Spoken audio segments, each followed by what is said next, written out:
Hello everyone, in this video I'm going to show you how to quickly invite a friend on Snapchat. So for you to do that, you have to open your Snapchat.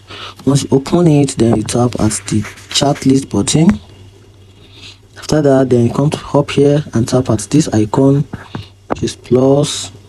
Then you scroll down a little till you find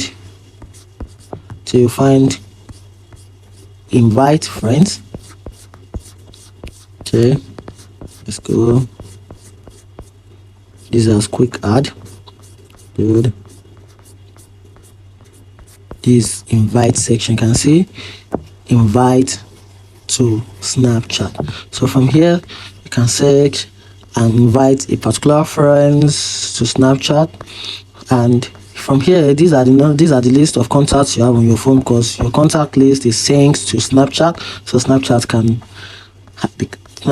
access your contact list and knows the available friends you have and they are yet to be on Snap, so you can invite them. Find this video helpful, like and follow for more. Thank you.